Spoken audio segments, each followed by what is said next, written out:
ভুট্টা রান্না করা খাইতে খাইতে হচ্ছে জীবনটা তেজপাতাই হয়ে যাচ্ছিল।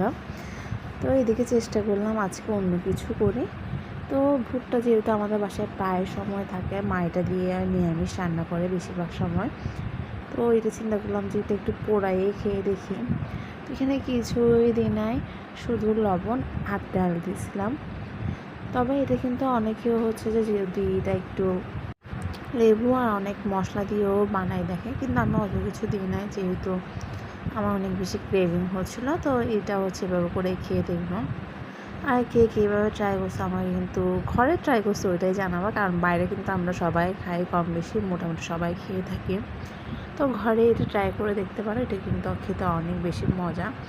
আর কিছুক্ষণ পর পর একটু তেল আর হচ্ছে একটু লবণ ব্রাশ করে দিচ্ছিলাম, কিন্তু তাও অনেক কম হয়ে গেছিলো লবণ। তো এদিকে হচ্ছে এটা কিন্তু একটু পোড়া পোড়া টাইপসের হয়। তো কেউ মনে করিও না যে এটা পুড়ে গেছে, আসলে এটা দেখতে একটু পোড়া পোড়া হয়। পোড়া পোড়া না হলে হচ্ছে ভেতরে কাঁচা থেকে যায় ভুট্টাটা। আর ভুট্টা কিন্তু ছোট বড় সবার জন্য অনেক ভালো। এটা হচ্ছে এনার্জেটিক একটা খাবার বলতে গেলে।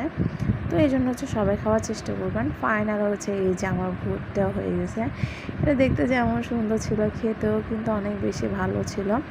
তো আজকে এতটুকু, সবাই ভালো থাকবেন। নমস্কার সবাইকে। আর ভিডিও ভালো লাগলে একটা লাইক করে যাবেন।